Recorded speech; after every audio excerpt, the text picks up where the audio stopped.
can't hear you. Can you hear me? We are live, brother. Here we go. Here we go. Listen. We are live, and we apologize to everybody. It's been all kind of technical difficulties behind the scene, man. But we've been trying to get it right, man, because we want to come to you and make it right, make it sound good, make it look good. But I am going to do this, though, because in the 90s, when people had shows, they had intros. So we're going to create our own intro.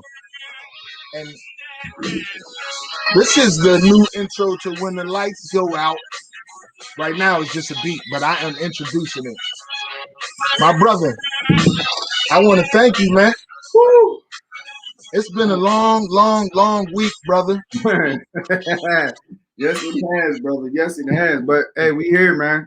Some people ain't have the opportunity to say that they made it today, man. So I want to the Most High, man. We gotta thank God for that, man.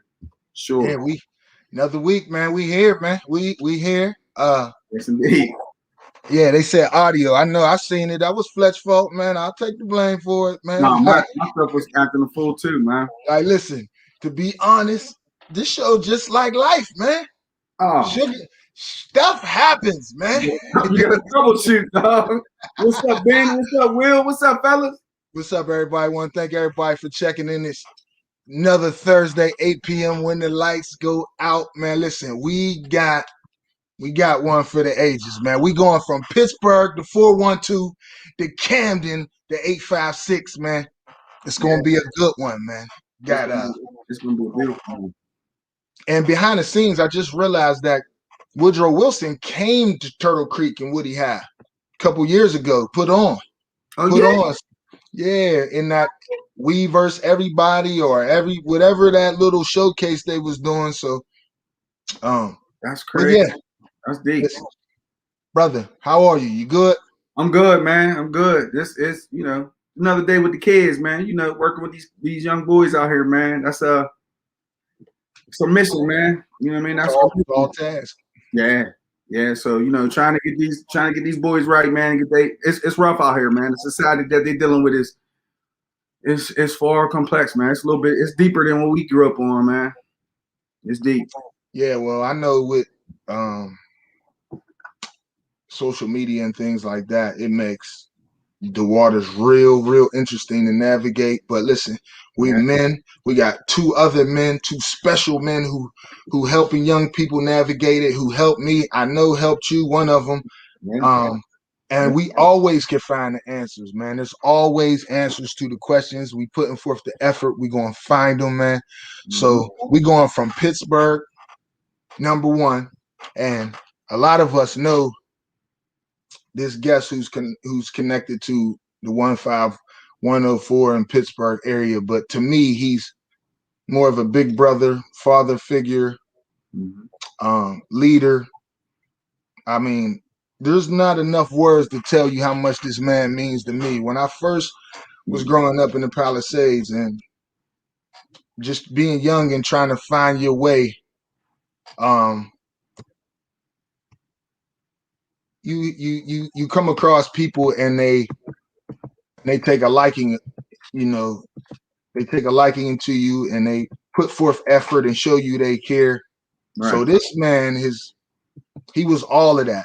He showed me what hard work was. He showed me what enthusiasm was. He showed me what it was to be excited about something you love.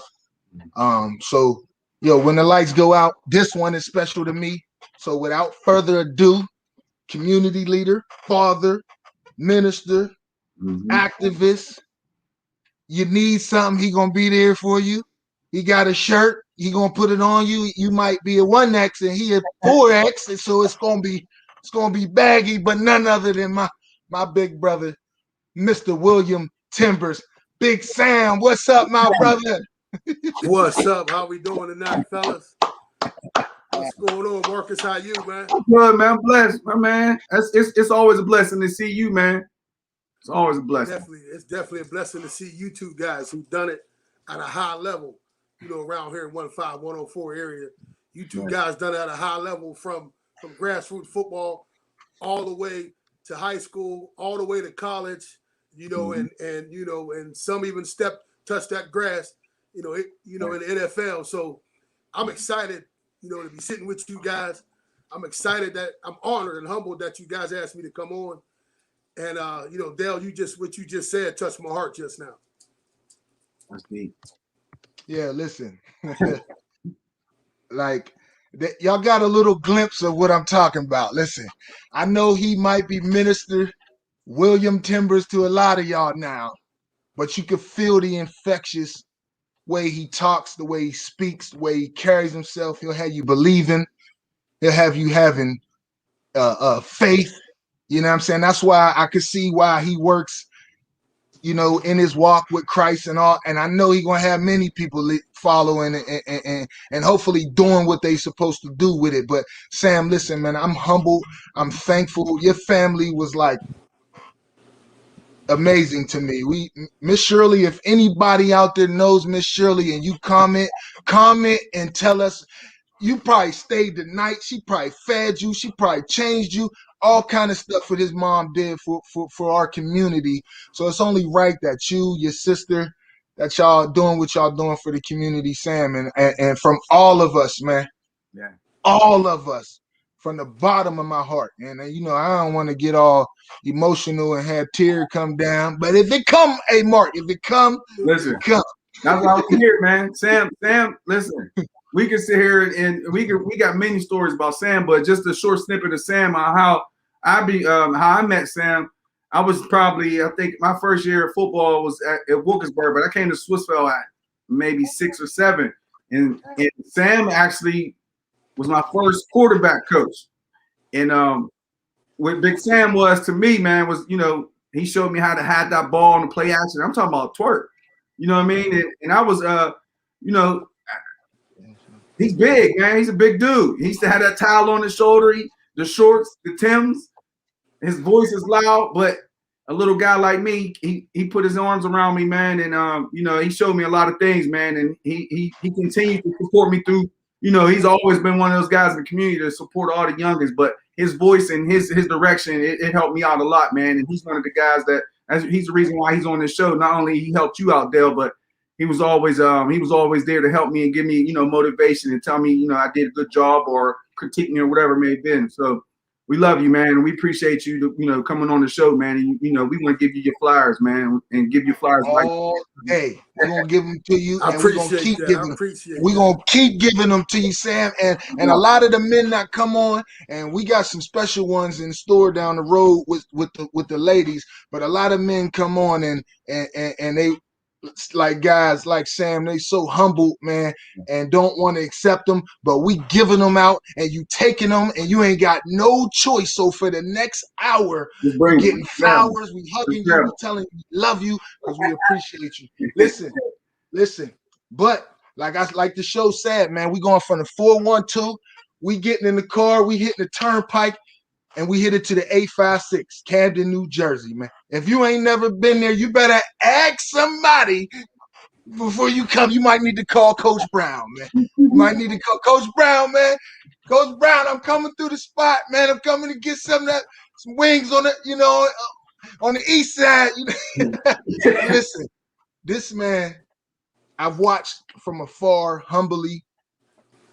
I used to teach at Mastery Charter.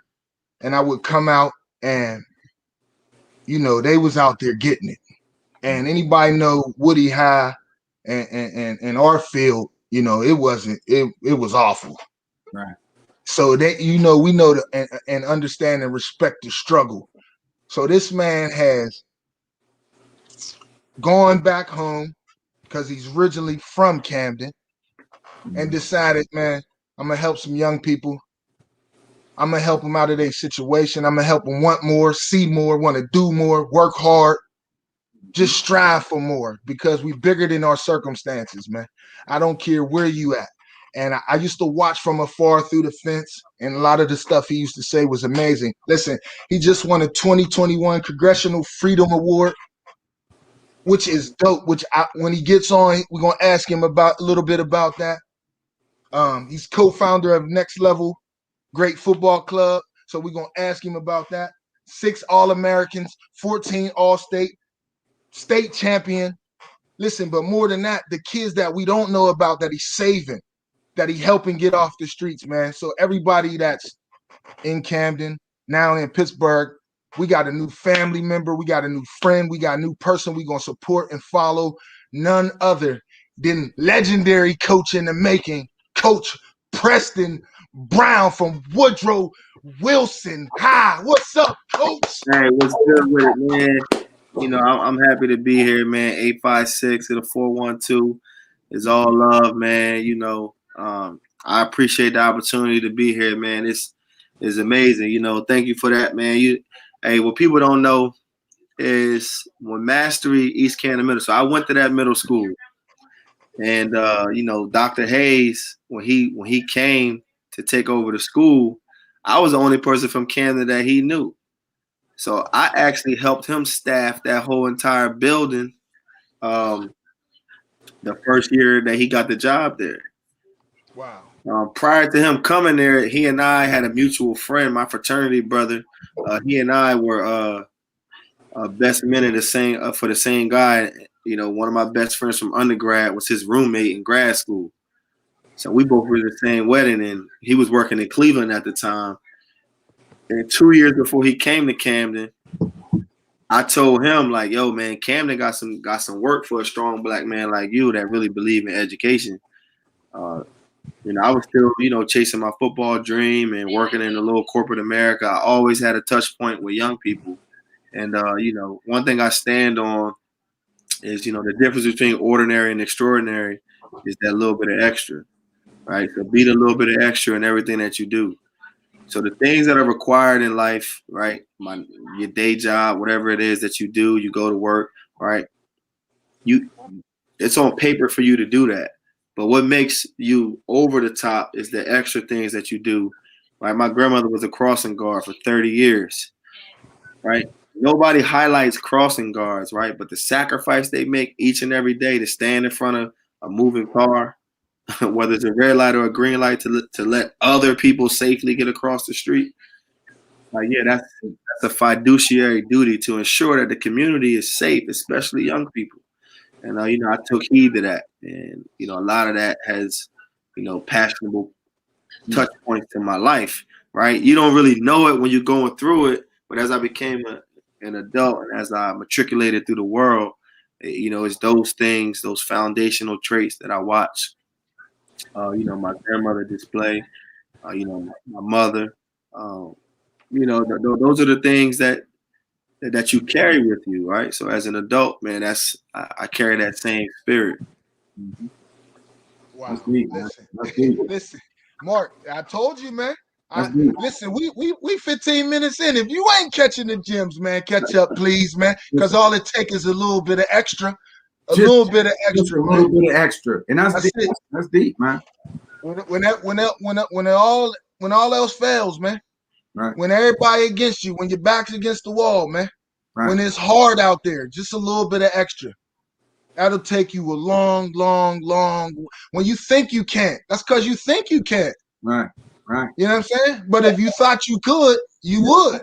You know what I'm saying? See, I think you know, I ain't mean to cut you off, Flex, but I think what makes Coach Brown and Coach Sam, I think what makes them such special guys, and it's being versatile. And when I say versatile, it's because they come from the old school. Like Coach said that he was brought up by his grandma, you know, and he was around his grandma who showed. I bet you could probably count on one hand how many days she missed in all those years for us crossing those kids, right? Zero. Right. So not only are we old school, but we also grew up in somewhat of this new school. So we're the bridge to these young kids. These what these young boys need. They need to be able to hear us talk to them and say, hey man, this is how I'm gonna tell you the stories on how the cats that raised me and the women that raised me, and we have those same values and views. And now we also see what they're going through, and we're in the rough of it. We're the ones we're the front line workers. You understand what I'm saying? So we are that vital piece of the future, whether we want to believe it or not. And you know that story right there was key. And I'm sure once Sam talked, you understand what we mean, what we're talking about. Hey man, J. Cole said it best, man. He stuck between two generations. I'm little bro and big bro all at the same time. Yep. That's it. All at the same time, man. That's All Listen. at the same time. hey, but Coach Brown and myself, and and Delrico and Mark, we all hold a position though. I heard a great man say, one of the biggest TV evangelists out said this quote one time, and it's a quote that got me back into coaching. It brought a confirmation to me. TV evangelist said that a coach can reach more people in a year than an average person can reach in a lifetime. And that a TV evangelist is Billy Graham, and we know how powerful he was. He was as an evangelist, how many people he reached, and when he said that kind of catapulted me back into coaching, because how many people that we can reach. And as Marcus said during this time, as what Coach Brown said, we're a bridge. I'm little bro and big bro at the same time. That's it. Even now, but in this age now, I'm 53 years old now, so for me, I'm more so big bro, but trying to pour back into these young men, just trying to get them back on, just trying to change the trajectory of their lives, Right. some way, shape, or form now, because it's way more. This is a dark, cold world now compared to when I was coming up, and I know my mother said the same thing when she was coming up, that the world that we lived in, that I lived in young, was dark and cold. So just trying to change their lives, the young man's lives, and just trying to pour into them any way, shape, or form. Me and Delrico was talking last night, and Delrico said, Sam, even when you wasn't the man you is now, you still was pouring into the young man. Even when I was doing everything I thought I was big and bad enough to do under the sun at a young age, I still was pouring into the young men trying to change their lives. And a lot of the times I didn't even know it. Oh, man, it didn't matter where we seen you, Sam. You could be a Giant Eagle, man. You was gonna sit there and you was gonna give us 5 minutes of you gonna be, if it was 5 minutes of beating us up, but you was gonna rebuild us and give us a hug and tell us that you loved us in the same breath. Man. Hey, Coach Brown, that's the kind of man. That's the kind of man he was, man. Like, and we need a lot more, because when the teaching happens, it doesn't have to happen in school. It doesn't have to happen in a traditional place of education. This teaching happened, like Mark said, at Giant Eagle. This teaching happened on the corners. This teaching happened anywhere, man. It's priceless, because, to be honest, most of the times, and I know when we went to Woodland Hills, you got a lot of white women teaching black boys. Right. So you have black, and I went through Philly school system. They would go days without, a whole day, and don't talk to a black man. Right. These are black boys. So you want them to mimic, be like, follow these men, but they don't see these men. Right. Or they don't hear these men. You can't emulate something you don't see, something you're not around. So us having Sam and with you, Coach, leading the men, you leading the young men, like, it's priceless. That you just, as a player, if I'm in the huddle and Coach Brown is speaking, like, my mouth is open and my eyes are glued, because the work that he's put in, the consistency every day, even like Mark said, when Sam break you down, mold you back up. We ain't breaking you down to leave you over there. We breaking you down to get rid of all that trash that needs to go. Right, definitely. And a lot of us need that. A lot of us needed that, man. And Sam, I'm thankful for you. There's so many other men out there I reached out to. I'm gonna get Jimbo on this show and let him know I'm coming, because he was a barber my first job, and I'm not the only one that was like that. So, and he was a black man, and we could follow. And listen, when we on this mic, that don't mean we perfect. Because I know life is too crazy to be perfect. We were talking about it earlier. Fletch goes through it, family. Hey, guess what? Big Sam go through it, fam. Yes. Yes, and Constantly. you know what? We keep fighting. And we Keep fighting. keep fighting. Like Coach Brown said, we get that extra. And we're going to keep giving that extra Hey, today, tomorrow, and the next day. Coach Brown said extra. When he said that resonated in me. That was dope. That was a Because I heard ordinary and extraordinary many times. But the way he just put it, that resonated in me just now. Yeah. Hey, man, listen, Big Sam, you listen. From what I hear from these men and hear you talk, man, the conviction of like when you travel through this journey of life, right? You know, nobody wakes up and says that I want to be unsuccessful. You know, I don't want to accomplish these things. We do, right? And we are an impressionable people. So when I think about the generation that I came up in, that gave me the inheritance of Big Bro, right? When I think about that, right? What do we pride ourselves on, right? We pride ourselves on being able to communicate. There was no cell phones. You didn't stay stuck in the house all day. Your mom put you outside, and you had to go out and communicate, right? You didn't stay stuck, you know, texting on the phone asking, "Can you get cereal?" Right? And so these are the things, right, that kind of didapulate the community a little bit, because it brings a sense of entitlement without climbing the ladders and earning success in many layers, right?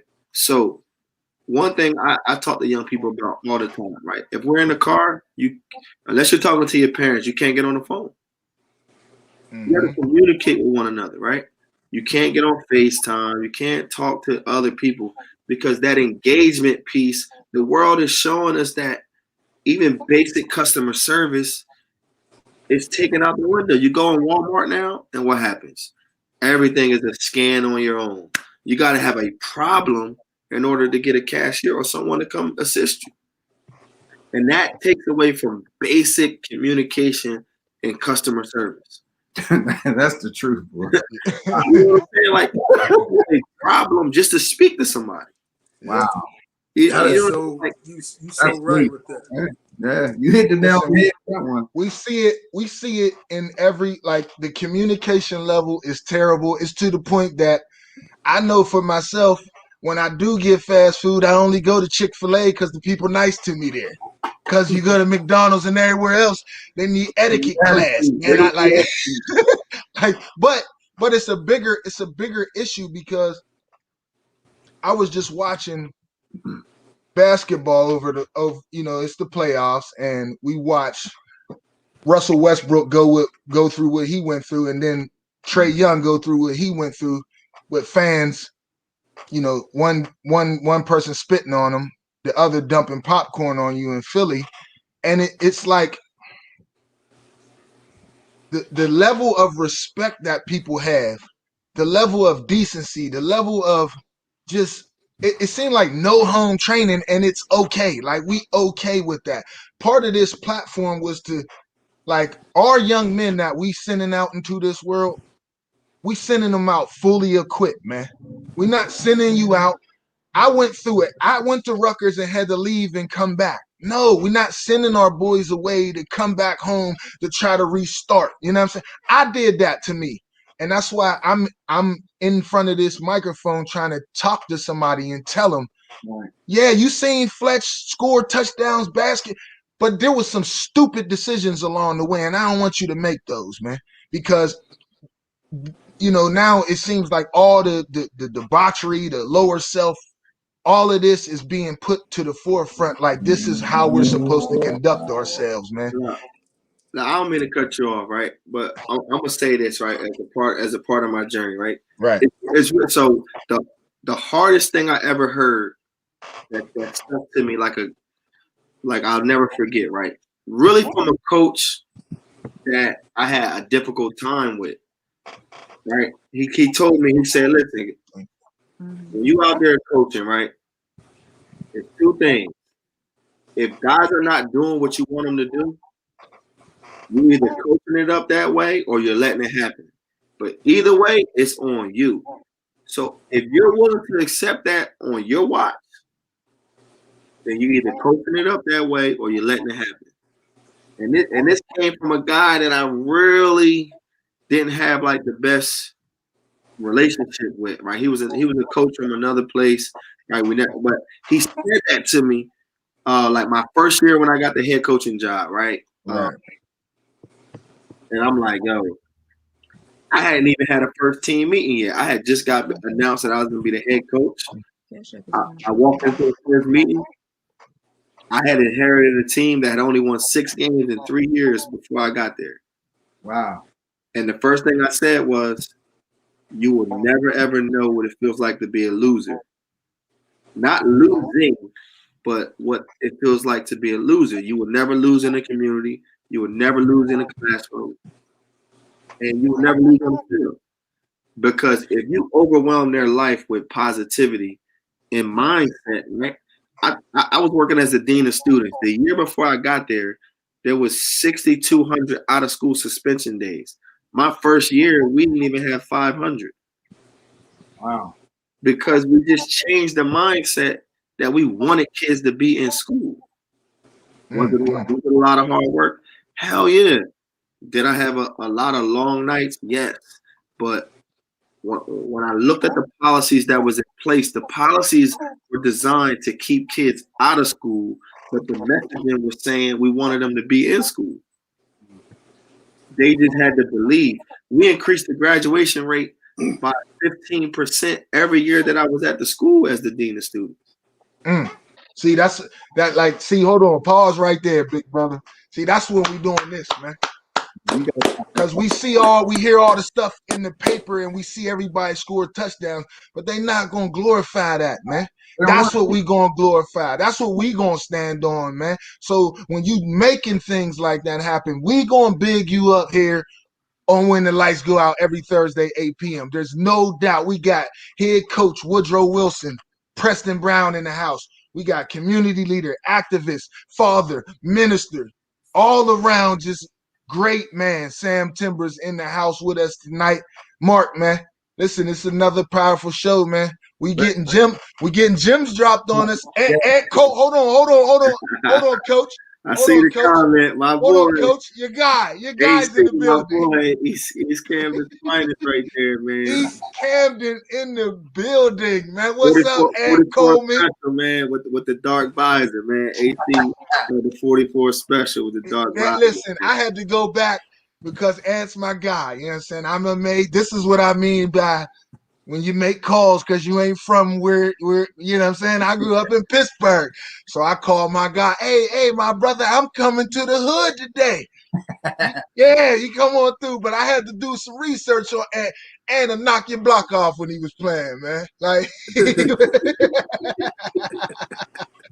he was stoked. That's my guy, man. I appreciate it, man. East Camden, whole Camden, Woodrow, even Camden High, all of it, man. If you're in the building, check in, man. Shout the legend out. He's in the building dropping gems on us. We got men who really to be a coach and to be a leader of the community, to be a father, you got to be a selfless individual. So both of these men, man, we thank you because there ain't no big $1 million paycheck with what we doing, man. There ain't. I'm gonna tell you why this moment is so special, right? My first time ever leaving Camden was to Pittsburgh. I went to a journalism workshop that was sponsored by the Pittsburgh Black Media Federation. Okay. Wow. When I was 14 years old, we was staying at Duquesne University. Yeah. There was a guy who was the anchor, Chris Moore, KDKA. Yep, light skinned dude. Yeah. From Arkansas. Yep. I wanted to be a journalist. And my teacher, because I got straight A's, she found this journalism workshop for me, Dr. Carol Simmons. Shout out to Dr. Simmons. And she was like, I want you to go for it. Now, mind you, the workshop, you had to be 16 years old to get in. She's saying something in you. You had to be a junior or going into your junior year or senior year in high school. And the one thing I always remember was they had the big regatta when I was there. Like, oh, yeah. Look, my birthday came up.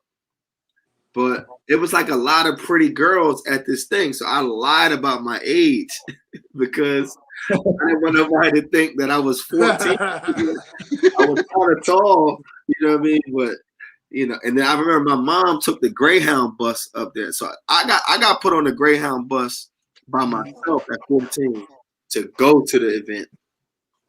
Hey, we used to go to the regatta on a bus pass, all four of us, for a weekend, and go down there and hang out all day and try to see how many numbers we could get. So we got the most numbers down at the regatta. See, Mel, hey, Mel, you hear your brother what he was doing, Mel? She checked in, man. Yeah.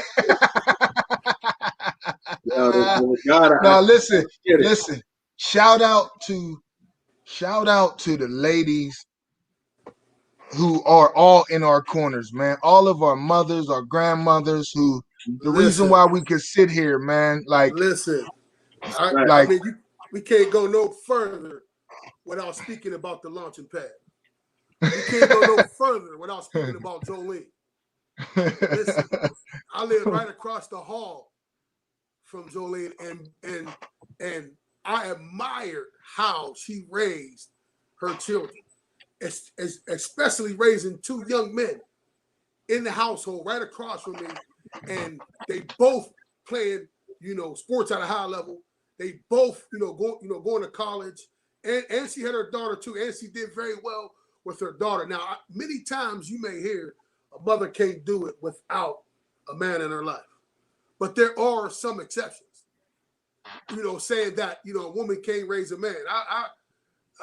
I could say many times a man should be there to raise a young man, but Jolene did a great job.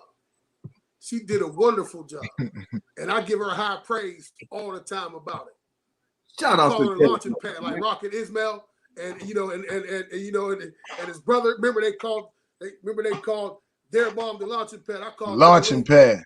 The launching pad. Hey, she did a wonderful job. It was out with a count, and I could go on to say, Marcus, man, your dad was bigger than life back in the day, man. You know what I mean? Mr. Burkley was, and your mom was a wonderful mother too. But I was always around your dad, coaching football up in Swissville, Packers, you know what I mean, and the Flashes, and he was always there, always. He was pouring into me, like as much as he was pouring into you, he was pouring into us too as well if we was around him. You know what I mean? He was dropping gems on us all the time, and he had us working like a work ethic, like. He set the tone. He set the bar. He set the standard up there. Yeah, yes, he did. He was that was one thing I was blessed with, man. Him being Fletch was talking about how a lot of times you don't grow up with black teachers in the school. And I so happen to have a teacher as a father. He taught for 42 years, man, and so it was a blessing, but it was a curse. He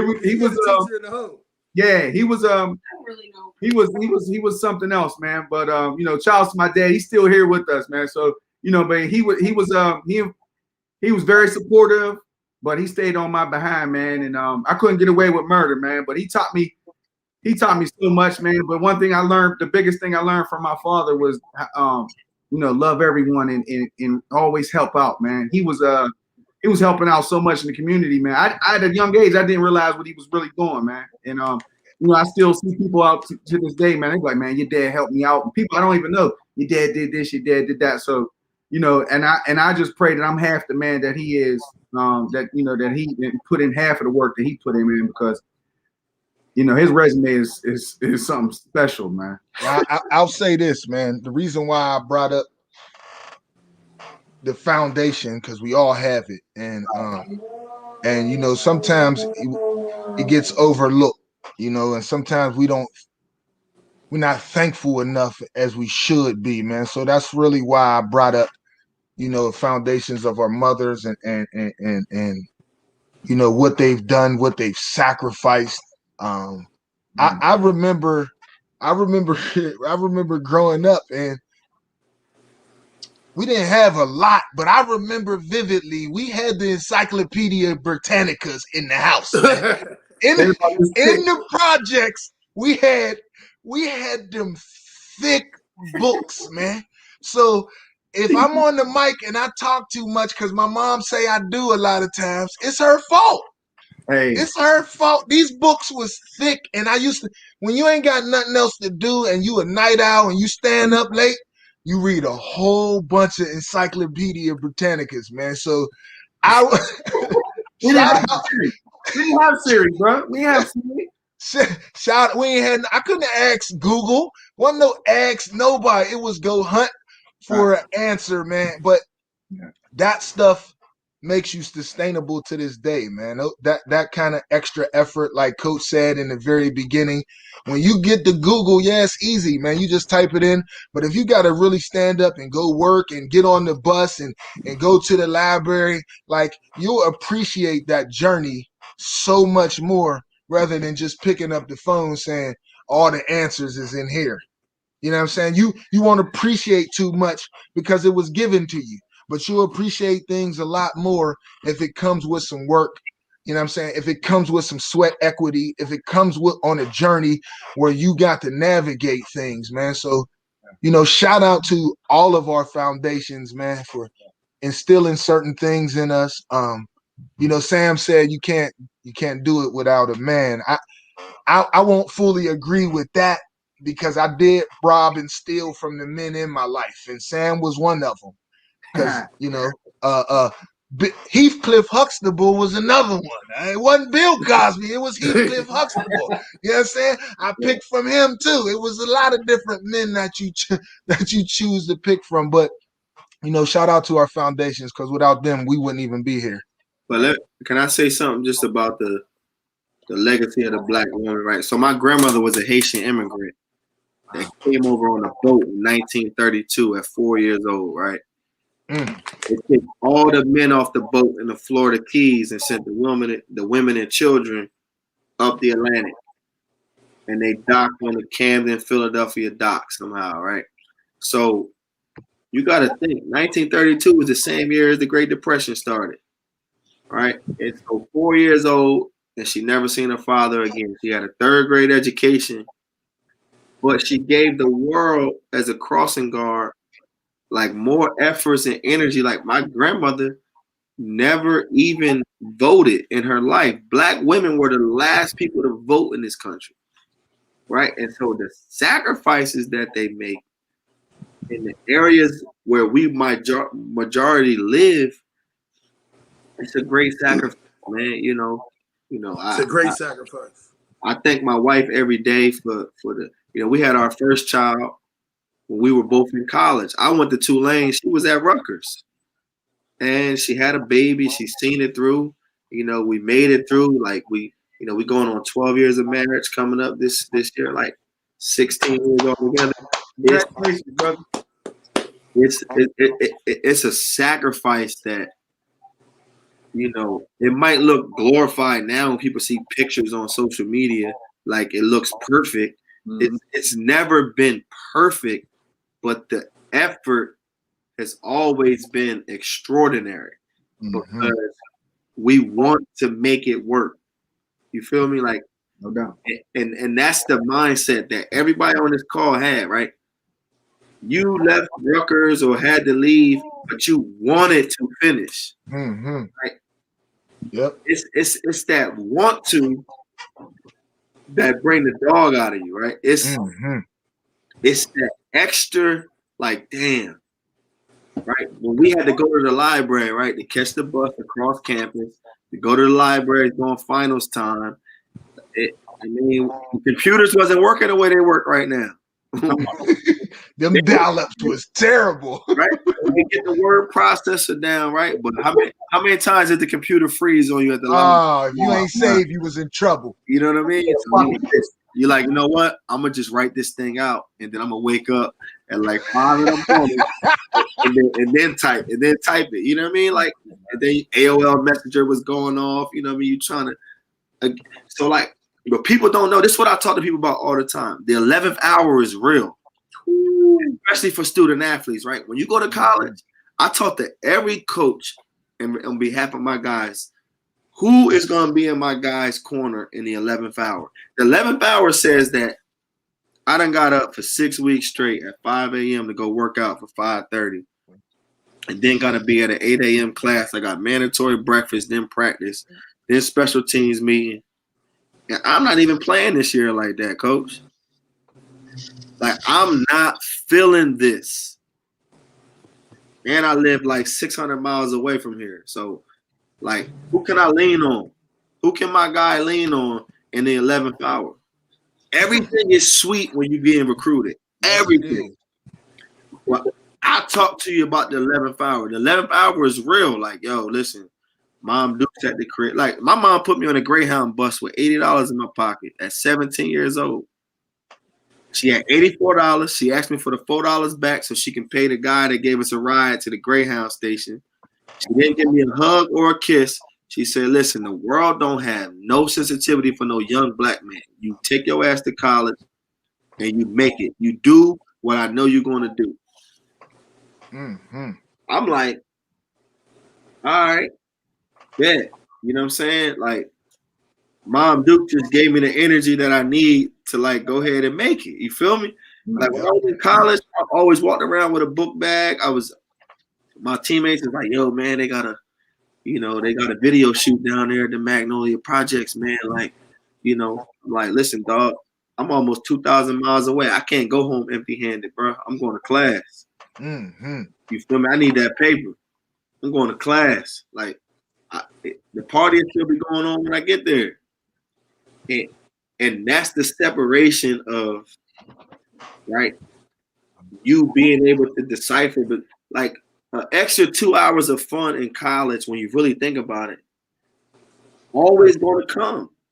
But you can't get the time back that you needed to be in person, in class, knowing that they checking your class and that consequence coming to you.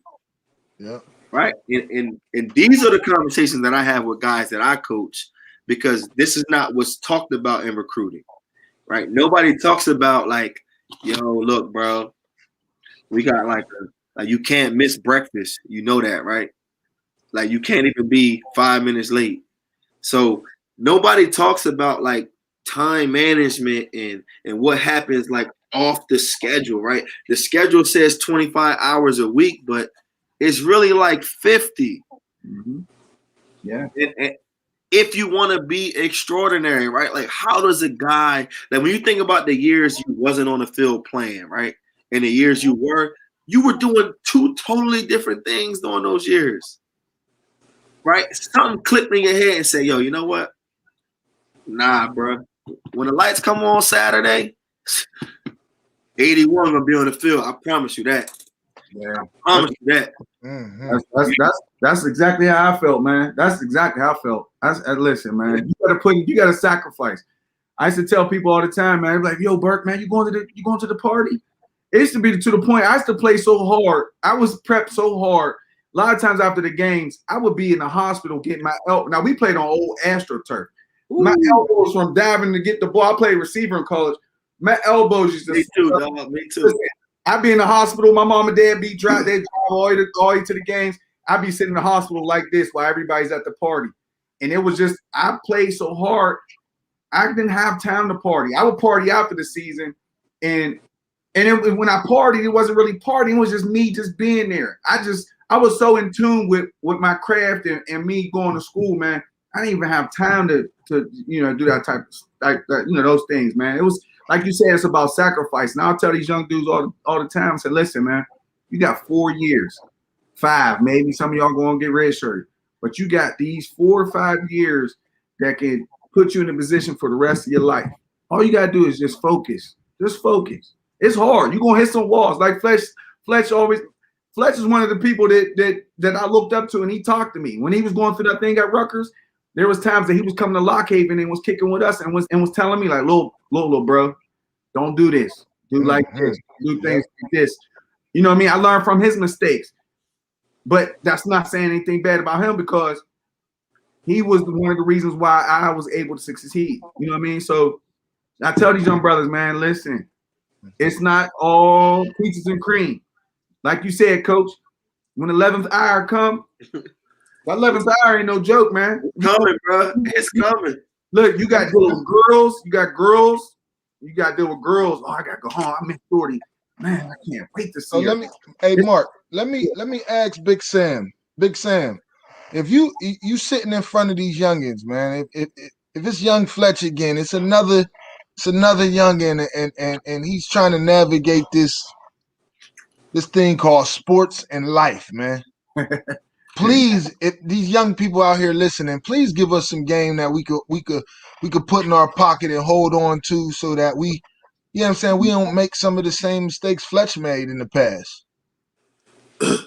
Yeah, I mean that's a good question, and for right now, in this day and age, in this time, with this generation that we have, they have so many distractions. It's all we've been speaking about, through this whole conversation.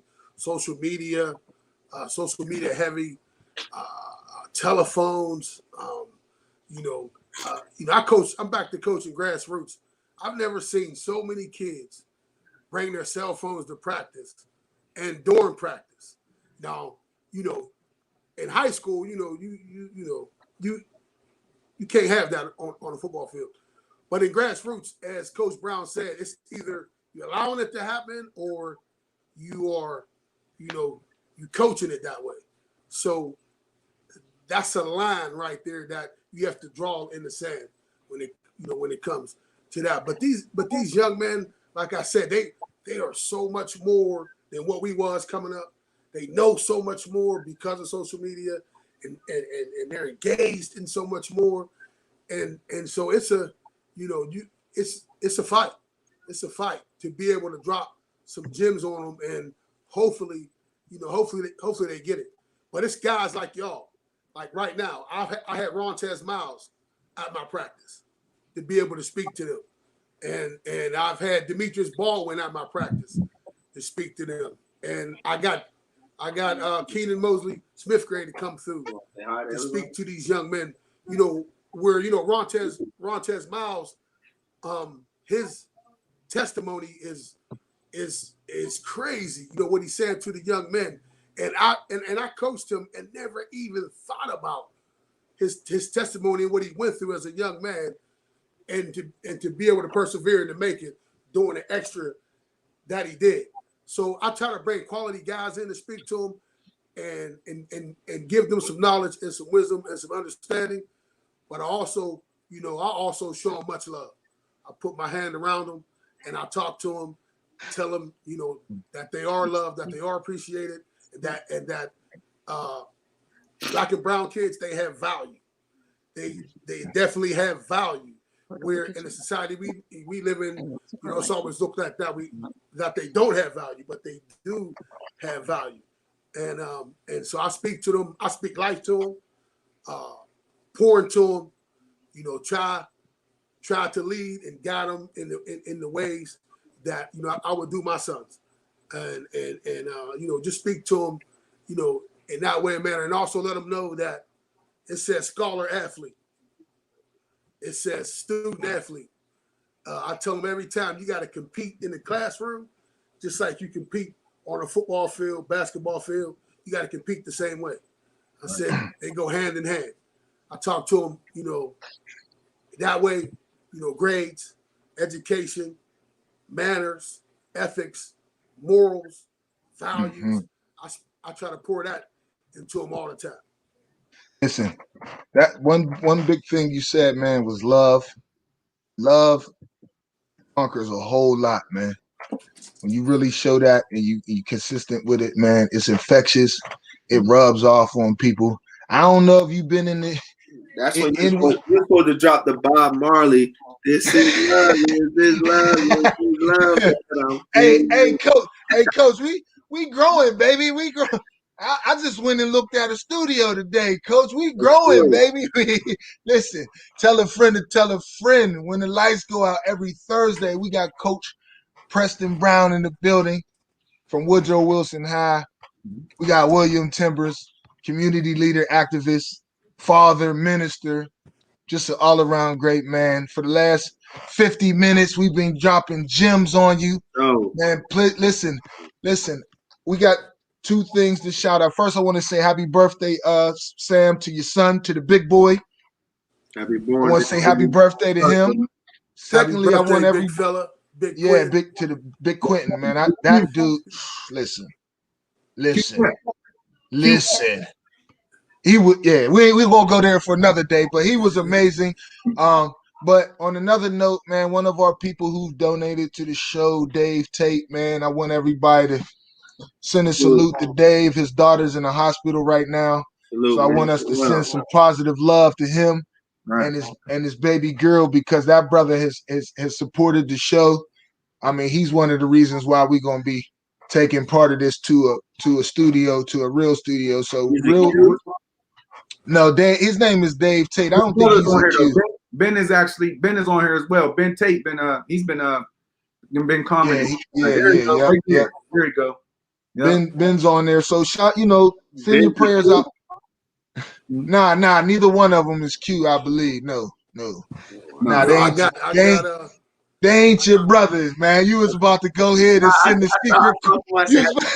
Q, and I was like, no, Q is Big Quentin, his son. You was about to go with the secret calls and everything. We're Big Chris, man. Big Chris Etna's on here, man. Now listen. Every Thursday, 8 p.m. Come check us out. There's gems being dropped. There's young people who need to hear a lot of this stuff that's being said. These men do not have to take the time out their day. A lot of people get paid for what these men are saying, man. And they coming up here, they own time just to drop some gems on us. I'm very appreciative. Fellas, what you doing in the communities, man, please keep doing. We got Calvin Brooks out there who he gonna need our support, fellas. Big Sam, Mark, everybody in 15104. He wants to get the ranking league started back up for young people. So we gonna help him, man. Right. We gonna help him. We gonna support him in every way we can. Reach out to him, ask how you can help. All the people out there, ask how you could donate. I don't care if it's a basketball, a net. We sweeping up the courts. We not asking these people no more for no help, man. It's our hood. We taking it all back, man. Yeah. One step at a time. I'm out here, but it's nothing to get back. And the old people who are in the way, I'm not going to call you out on today's show, but trust and believe if you don't get out the way, you're going to be called out and put on blast, because we got new people. Jalissa McDonald, the new ranking mayor of Rankin, she need help. She needs support. She can't do it by herself. So get up off your butt and go help her, man. Get all these old people out of there who not trying to move forward, man. Right. If you're not trying to help the young people, not do the same thing, live the same way we live, have the same thinking. If you on that same old train, get out the way, because it's a new wave coming in. We're going to support Calvin Brooks. He wants to do it, so reach out to him, help him. Coach Preston Brown, I'm on your end. If you need me for anything, brother, I don't care what it is, man. Just holler at me, bro. I'm here, man. Hey, listen. I just want to say just some closing words, like real quick, man. Like I get to see a pyramid of black men right here, right? So I can see, like people call it a trickle down effect. I'm thinking more of like a uplifting thing, right? Mm-hmm. The messaging just has to change a little bit or transform and then be consistent. Right. So were you saying to like the folks who were of a previous mindset or the old regime, right? We're sorry that you were of that mindset, but please engage in this new mindset that we're moving in a different direction. Mm-hmm. Right. I learned the most as a coach from a girl who was on my team my very first year. She played. She never missed a practice, never missed a game. Right. She played every single snap. She never missed a weight room session. She never did anything, right? On games that we won, she would come in. I'm like, yo, who folded the towels? Like, who? Like, yo, the locker room floor is swept up. Like, y'all did this? Like, she had a separate locker room. And like, I was usually the first one there, and then it was her. She'd have brownies, she'd have cookies, but only when we won, right? And we had a player who got murdered right before the season. And she was like, she had promised them that she wasn't ever going to quit. Now, Tara could have won prom queen. Like, this is like how beautiful this girl was. And she was in the trenches every day. Like, when we had a fire at our school in the locker room area, right? The district only had 3 painters in the whole district. They dropped the paint off with the brushes in a couple of buckets.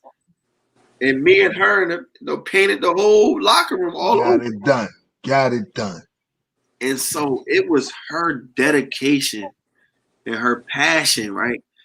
She wasn't super athletic like some of the boys and everything, but she used to run down on kickoff. She would make tackles. She wasn't afraid. And, you know, she gave me a lot of inspiration, right? To know that, you know what, like, young people really got a chance if we change the message, right? Mm-hmm. You know what I mean? All you got to do is step in and say, look, I don't give a damn what you was thinking before you met me. But every day that you see me, I'm on your ass. So if I got to come knock on your door and shake you out your boxers, best believe I'm in the crib, right? You cannot play for Woodrow Wilson unless you get some adult that loves you, that shows up for a meeting. You get no helmet. You get no uniform, you get no mouthpiece, you get nothing. You have to, somebody who loves you, that's an adult, need to show up to a meeting to know that Coach Preston and the coaching staff, this ain't it, bro. Like, you don't get to come here and give half effort. You don't get to show up when you want. Because if you want to be a part-time guy, you can go do that in the streets, right? Part-time guys, they hustle for a little bit, then they go to jail. We ain't doing that here.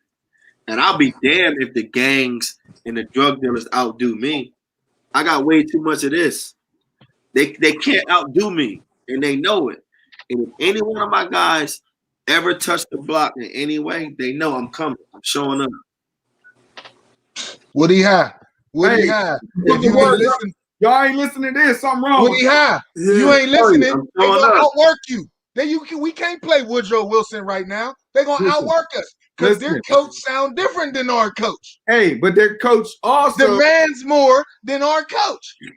I ain't gonna hold you. He was my teammate. I'm out of here, man. No, we ain't out of here. Everybody who was giving substandard effort now gets called out on when the lights go out. Because I got a homie, Preston Brown, who's setting the standard this high in an area of Camden, New Jersey that is ultra violent. Half of you people at Woodland Hills don't even know nothing about it. Bruh. All the people up top, they don't know nothing about it. They need to all you people down in 15104, you know what Coach Preston Wilson is going through because you and your family going through it. So we ain't taking no shorts no more. We raising the bar for our kids. If you can't do that, you don't need to play. Bruh. Tell the parents. We setting the bar Woodrow Wilson high at Woody High now. Bruh. So if you ain't a part of it, man, you got to go, man. Hey, you know what you know what they try to do when they need to go votes, right? They go knocking on doors. So what I do, man, I just show up to the projects, man. Like Tim Boston ain't been in no projects. He don't even know how to. He couldn't tell you. He couldn't tell you. I'm going to the crib. No. Even the black dudes who coaching on the team wasn't allowed in the projects, man. No, that ain't happening. And that's true. They ain't gonna lie. Man. They have no. The dudes that was allowed in the projects coached on the teams where Marcus and Sam coached. Those is the ones who was allowed in the projects, man. Yeah. The ones that's at the. But anyway, that's not what this show's about. When the lights go out, Thursday, 8 p.m., we raising the bar, though. That's for everything, man. We raising the standard, man. Hey, Standards being raised, man. He's stirring the can I pot, say one baby. He's thing? stirring the Can I pot. say one Yeah, thing? go ahead, Sam. Let me say one thing. But I do remember there was a time when Woody High was on top. Oh yeah, it was real. Hey, and there was a time when Upper St. Clair was down Three River Stadium like 9 times, and they was playing a team with a quarterback named D. Williams and a receiver named Delrico Fletcher. And during that time, the fans were saying at the concession stand, this game is over already. It's over. They said it was over already. No doubt. So we go to halftime. This is the type of cats that was in the stands back in the day. We go to the locker room at halftime before y'all come out. Craig Shipman, he was there. Yeah, me and Craig Shipman, he on here tagging right now. Yeah, he was there. That was the big Craig. And at that time, we start grabbing face masks. We grabbing face masks like, look, these dudes think they got to win already. They saying this game is over. The fans were saying it. Everybody was saying it. And by the end of the game, Woody High come out on top. Well, hey, Press, to give you the shorts of the story, it's like you guys in the mud, in the rain, come out and playing Cherry Hill. And then after halftime, they come back out in pretty new white uniforms. Yeah. And we still got to wear the same muddy uniforms that we had in the first half. We felt some kind of way in the second half. Like, hold on, it's muddy and everything, and y'all uniforms is clean. Like, oh no, y'all, no, we going a little extra. Funny thing is, right? So, Coach Preston, like, I'm always of the intellectual mind. So all the rain games, especially at home, we had the dual home jerseys. So we wore the old scrappy bummy one first in the first half. and we wore practice pants in the first half. Okay. And usually sometimes you'll get the rain to stop, like somewhere in between halftime and the third quarter. The field might not be different, but the rain stop. So then we bring out like 3 new footballs and we bring out the real game uniforms. You know what I mean? Like, so now we got one up because y'all thought y'all had us. Right. When they come out and see us with the fresh unis and they got theirs on. See, that's what happens when a player gets control of his team. You know what I'm saying? When you come from where you're now coaching at and you was a player and played out of Howland, listen, people might not get it. At my school, I was a big receiver, coach. And Preston is 2.5 inches taller than me. So think about that. And he played wide out. So he's a huge receiver. You know what I'm saying? I'm in the Hall of Fame at Tulane too. Yeah. So he used to put that work in, fellas. So when that's why you get a different mindset. When you know how to be great, you can teach other people. There's certain things you got in you that you can instill in other people, man. So Woodrow, Camden, they're very lucky to have you, not just as a football coach, but as a man, as a community member, as a leader. Brother, keep doing your thing. We proud of you. You got a whole bunch of new fans who going to watch you. You know what I'm saying? That's going to follow you. That's going to support you. And like I said, if you need me in any way, I'm here. Big Sam, 1,000 thank yous, 1,000,000 thank yous. There's not enough words I could say for the things you instilled in me, you and your family. Your mom was amazing to me. Y'all just got a special place in my heart, man. Like you I can call you Big Sam, but you always felt like a bigger brother, a bigger uncle, and I know about getting that door knocked on at 7 o'clock in the morning on Saturdays because he used to come get me every Saturday morning. And my mom would let him open the door and let this big grizzly bear in the house. And it was nothing I could do but go work hard. But he made it fun. He made it enjoyable. Him and Larry Jones. Larry Jones was amazing. Another mentor of mine. Mark, man, go ahead, give him some words, brother. Please go ahead before we close it out, man. We appreciate y'all, man. And we want to pray for y'all and continue blessings for your guys, in your journey, man. Especially you, coach. Your season coming up, man. Good luck to you. And Sam, you already know, man. I'm only a phone call away. I know you back under the round coaching again, man. So regardless of I'm at the other program, I'm only a phone call away, man. We all family. So you hit me up, man. It's all good. Let's get it. It's all good. It's all Hey, good. yo. Yeah, it's all good. Every Thursday, 8 p.m. Yep. Tell a friend to tell another friend to tell 2 more friends that when the lights go out, we having powerful people on every week. They're giving you gems. They're giving you jewels. Man, reach out to them. Follow them on social media platforms. Infinite Minded Body, Chocolate Crown, Make Results, Not Excuses on YouTube. Click, like, subscribe. We need all of that support. Donate, whatever you want to do, man. If you feel like you learned something, we always, Mark and I got the cash apps up there. You want to donate, but more than that, Calvin Brooks is starting the league, and we want to get everybody involved, man. So another week, episode number 7. Go ahead, Coach. What you gonna say to us? I want to encourage everybody to get a handful of young people to join next time, right? I got 5 on it right now. That's all. Saying like, yo, put your 5 up, right? Tell them, hey, it's mandatory for you to join, and tell them to bring a friend, right? Because if the message really gonna get out, right, we always know that peer leadership is the best leadership, right? Mm-hmm. We're all speaking the message that we believe in, but the youngins who really got the social media on deck, if we get 5 young guys, right, that's 20 amongst us, and all they gotta do is share it on their social media, and people at their school believe that they doing something, like they're gonna really tap in. Like that's really how you change the trajectory of the mindset, right? Right. There should be thousands of people on here, right? We coming, Coach. Oh, I know. Coming. I know, and I'm trying to make sure you get there. We need college athletes on here. You know, cats need to be really be tuned in. So I'm gonna say something that I'm sure the pastor will appreciate, right? The one thing I remember hearing when I was 15, I went to church one time with my grandmother, right? The pastor, he was like, man, Paul and the Corinthians, he said, when I was amongst the Jews, I became a Jew. When I was amongst the Gentiles, I became a Gentile. I became all things so that I may just change some, right? And that's what we do in the coaching world, right? If I got to be from the east side or the north side, right, I'll be that for you so that you become a better you. Uh-huh. And that's what we do, right? And that's why we have to grow this thing right here, right?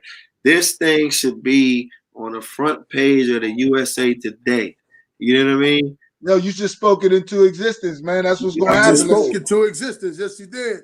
Hey, and with your positive, the way you positive about it, Coach, it's going to happen, man. Sure. And we know there's definitely things we got going on behind the scenes, but like you said, we bringing 5 people next weekend. We gonna all bring 5 young boys. Go out there, you out there in when the lights go out world, man. Listen, go get 5 young boys, 5 young ladies, 5 college people, so they could tell some more people, and we could get it in front of a bunch of people who need to really hear it. So that's what it's all about. We're gonna keep doing it. We're gonna keep building. It's just the beginning. Coach, you dropped gems on us. We appreciate you. We're gonna be who we need to be so these young people can be the best version of themselves. If you wasn't getting the game, go ahead. You can rewind it if you slow. That's okay. Go ahead back, rewatch it again, subscribe again.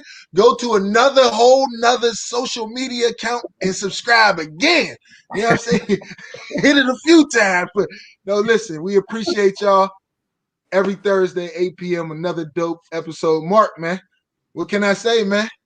Thank you, brother. Thank you, man. Thank you, man. Love everybody. Hey, behind the scenes, brother, like we said, life is real. Life is life, man.